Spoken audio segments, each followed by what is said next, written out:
All right, let's begin, if we can, with that last question about the cars.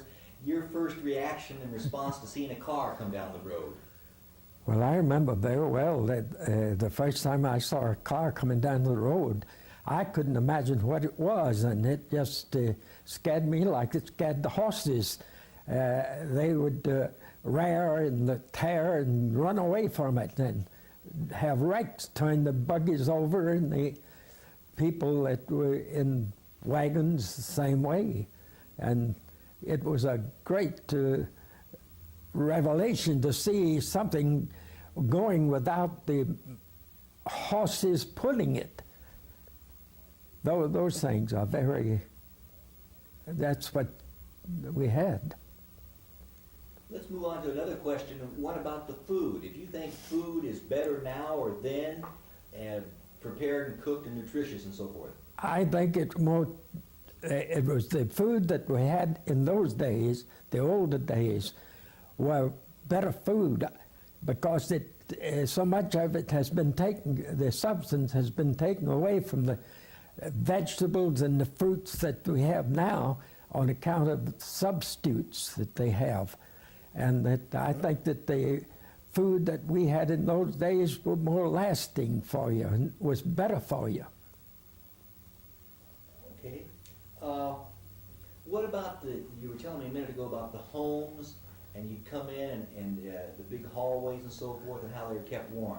Well, the homes in the old days were built, I remember on our farm, we had this great big home because there was 7 of us children, and we had the upstairs, and the older people had the downstairs. And we had in the middle of this great big hall that you entered into, we called it the room in those days. Why, there was a big base burner in the middle of the room that heated up not only the downstairs but the upstairs. And we had this spiral stairway that was a beautiful stairway that they don't have these days.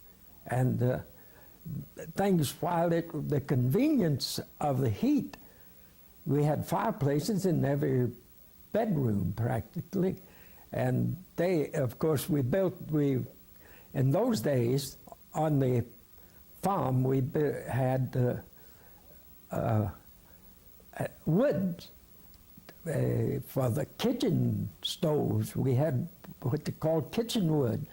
And then we had guest room wood and things like that would heat up the whole house. We never felt the cold, except the fact, of course, that we didn't have the conveniences we have in these days, like bathrooms. We had bath room where we had this big tub that we had the water brought up from the kitchen in big pails to hot water to have it. And then we had, of course, the conveniences we had on the outside of the house, too. We had cisterns that would take the water from the roof as it came down into the gutters, into a strainer made of charcoal that it ran through into the cistern. And the water was pure after that because it ran through the charcoal. It was good drinking water and good water for baths and so on. That's fine. We just, as you were, that people used to work long hours and maybe get tired, and now maybe it's more efficient. Correct.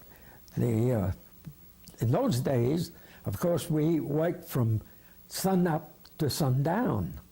And we didn't count the hours we worked. We just wanted to get the job done. But we, of course, as the hours passed and you worked hard, by the time you got ready to leave your work, why, you were so tired that you didn't accomplish the things that they accomplished. Even in the hours we worked those days, we didn't accomplish as much as they do now in shorter hours, because they do not wear themselves out in their jobs that they had to do. that's real fine. Now we just need some cutaways, and I'm wondering, Dave, is there any way we could shoot out into the light, and maybe have him pointing outside or something? Just a second. I'll go ahead and get some eyes there. Would you look over here, you know? Over there. Yeah. It's difficult to do. Yeah, surely. In just a minute here, we're gonna ask you, we'll take that microphone from you where you can walk freely. We're gonna ask you if you'll come over. Week, and that's